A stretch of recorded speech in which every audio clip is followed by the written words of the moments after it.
नमस्कार, मैं हूं निकिता और आप देख रहे हैं सत्य हिंदी। एक नजर डालते हैं अब तक की सुर्खियों पर। सुप्रीम कोर्ट में ममता बनर्जी ने चुनाव आयोग को बताया व्हाट्सएप कमीशन। सुप्रीम कोर्ट ने चुनाव आयोग को जारी किया नोटिस। पश्चिम बंगाल की मुख्यमंत्री ममता बनर्जी ने स्पेशल इंटेंसिव रिवीजन यानी एसआईआर के खिलाफ सुप्रीम कोर्ट में याचिका दायर करते हुए चुनाव आयोग पर गंभीर आरोप लगाए हैं। बुधवार को वह खुद सुप्रीम कोर्ट पहुंची और सीजेआई सूर्यकांत के चैम्बर में अपनी बात रखने की अनुमति मांगी। सुनवाई के दौरान ममता बनर्जी ने चुनाव आयोग को व्हाट्सएप कमीशन बताया और कहा कि न्याय बंद कमरों के पीछे रो रहा है। उन्होंने आरोप लगाया कि एसआईआर प्रक्रिया के तहत बंगाल में लाखों वोटरों के नाम हटाए जा रहे हैं। ममता के मुताबिक पहले चरण में ही करीब 58 लाख लोगों को मृत घोषित कर दिया गया, जिनमें बड़ी संख्या में महिलाओं के नाम शामिल हैं। उन्होंने कहा कि शादी के बाद महिलाओं का सरनेम बदलने या काम के सिलसिले में बाहर जाने वालों को नाम काटे जा रहे हैं। उन्होंने कहा कि शादी के बाद महिलाओं का सरनेम बदलने या काम के सिलसिले में बाहर जाने वालों के नाम काटे जा रहे हैं। मुख्यमंत्री ने आरोप लगाया कि केवल बंगाल को निशाना बनाया जा रहा है और बीजेपी शासित राज्यों से आई माइक्रो ऑब्जर्वर नाम हटाने की सिफारिश कर रहे हैं। वहीं चुनाव आयोग ने पलटवार करते हुए कहा कि राज्य सरकार सहयोग नहीं कर रही। सुप्रीम कोर्ट ने मामले में चुनाव आयोग को नोटिस जारी कर 10 फरवरी तक जवाब मांगा है। युमनाम खेमचंद सिंह ने मणिपुर में सरकार बनाने का दावा पेश किया। शपथ ग्रहण समारोह जल्द होने की संभावना। मणिपुर में फरवरी 2025 से राष्ट्रपति शासन लागू है। इसी बीच राज्य में नई सरकार के गठन को लेकर हलचल तेज हो गई है। युमनाम खेमचंद सिंह ने इम्फाल स्थित लोक भवन में मणिपुर के राज्यपाल अजय कुमार भल्ला से मुलाकात कर बीजेपी के नेतृत्व वाली एनडीए सरकार बनाने का दावा पेश किया। इस दौरान 2 कुकीजो विधायक भी मौजूद रहे। मुलाकात के बाद खेमचंद ने फेसबुक पोस्ट में कहा कि नई मंत्री परिषद के गठन के साथ शांति और विकास नई सरकार के मार्गदर्शक सिद्धांत होंगे। उन्होंने यह भी कहा कि विकसित भारत और विकसित मणिपुर के लक्ष्य की ओर राजनीतिक यात्रा चुनौतियों से भरी है, लेकिन सरकार की प्राथमिकता इन्हें हासिल करने पर केंद्रित रहेंगी। शपथ ग्रहण समारोह जल्द होने की संभावना जताई जा रही है। भारत यूएस व्यापार समझौते को अमेरिका में बताया जा रहा जीत। यह डील भारतीय किसानों के लिए चिंता का विषय। शरद पवार। किसान भारत अमेरिका व्यापार समझौते से नाराज। संयुक्त किसान मोर्चा। भारत और अमेरिका ट्रेड डील को लेकर अमेरिका में जबरदस्त सकारात्मक प्रतिक्रिया देखने को मिल रही है। व्हाइट हाउस की प्रेस सचिव कैरोलाइन लेविट ने समझौते को अमेरिकी कामगारों, किसानों और कारोबारियों के लिए बड़ी जीत बताया है। उन्होंने कहा कि इस डील से अमेरिकी कृषि उत्पादों को भारत जैसे विशाल बाजार में ज्यादा पहुंच मिलेगी, जिससे किसानों की आमदनी बढ़ेगी। अमेरिकी ट्रेड रिप्रेजेंटेटिव जेमिसन ग्रीन ने कहा कि समझौते के तहत भारत अमेरिकी औद्योगिक और कृषि उत्पादों पर टैरिफ घटाकर 0 करेगा, जबकि भारत पर अमेरिकी टैरिफ 18% रहेगा। अमेरिकी राष्ट्रपति ट्रंप ने इसे लंबे समय से प्रतीक्षित समझौता बताया और दावा किया कि इससे अमेरिका को $500 अरब से ज्यादा के ऑर्डर मिलेंगे और रूसी तेल पर भारत की निर्भरता कम होगी। वहीं विशेषज्ञों का मानना है कि यह समझौता मुख्य रूप से अमेरिका के पक्ष में है। भारत को भारी टैरिफ से राहत जरूर मिली है, लेकिन रूसी तेल खरीद बंद करने से ऊर्जा लागत बढ़ सकती है और अमेरिकी सब्सिडी वाले कृषि उत्पादों के आने से भारतीय किसानों पर दबाव बढ़ सकता है। फिलहाल समझौते की पूरी जानकारी सामने आना बाकी है और दोनों देशों की ओर से संयुक्त बयान का इंतजार है। एनसीपी-एसपी के प्रमुख शरद पवार ने बुधवार को भारत अमेरिका व्यापार समझौते को लेकर चिंता जताई है। बारामती में पत्रकारों से बात करते हुए उन्होंने कहा कि नई अमेरिकी टैरिफ नीति में भारत को कृषि निर्यात की अनुमति देने वाले प्रावधान हैं, जो भारतीय किसानों और घरेलू कृषि क्षेत्र के लिए चिंता का विषय हो सकते हैं। शरद पवार ने कहा कि इस समझौते की पूरी तस्वीर अगले 2 दिनों में साफ होगी, उसके बाद ही अंतिम टिप्पणी की जा सकती है। उन्होंने कहा कि अमेरिका एक बेहद शक्तिशाली अर्थव्यवस्था है और वहां से बड़े पैमाने पर कृषि उत्पादों का भारत में आना स्थानीय किसानों पर नकारात्मक असर डाल सकता है। उन्होंने उम्मीद जताई कि भारतीय कृषि क्षेत्र को सुरक्षित रखा जाएगा।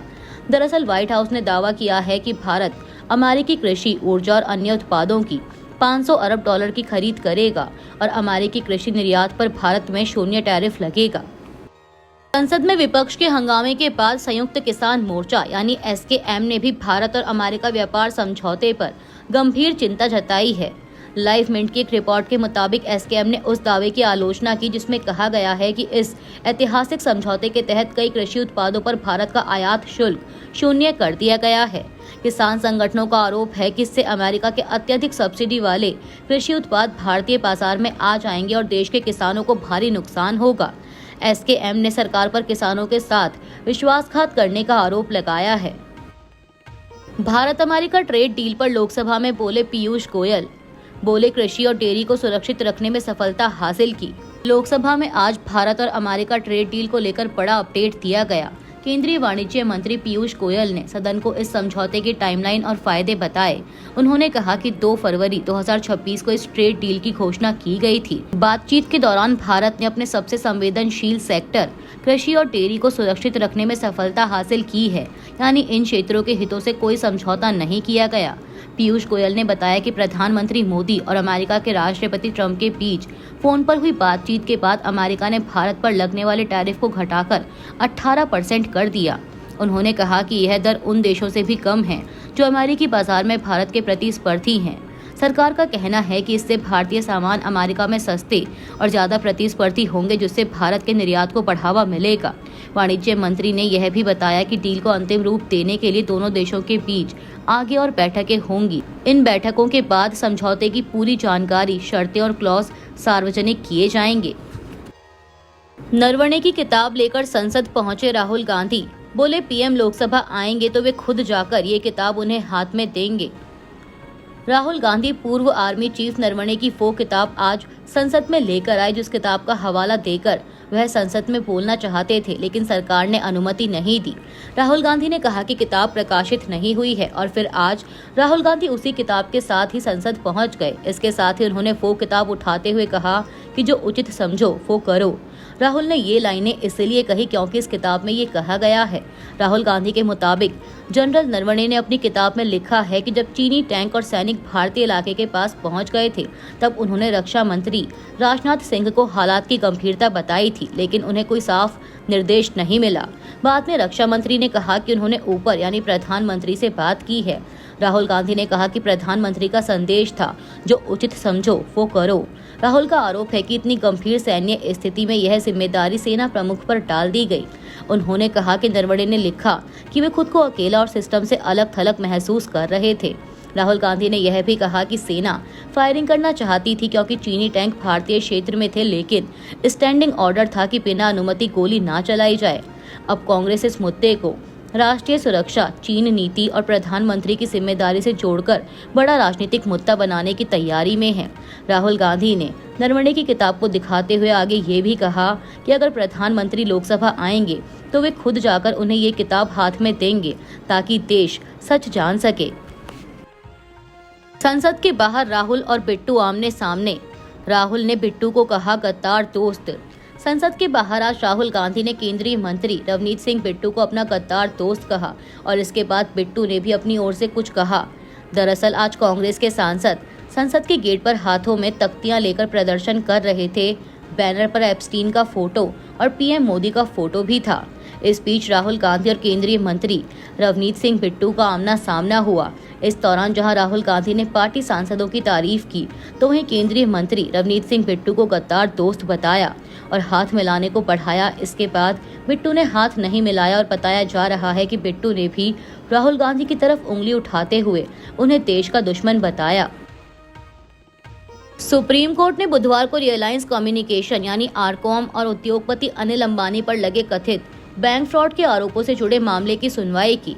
सुनवाई के दौरान अनिल अंबानी के वकील और वरिष्ठ अधिवक्ता मुकुल रोहतगी ने अदालत को आश्वासन दिया कि अनिल अंबानी देश छोड़कर नहीं जाएंगे।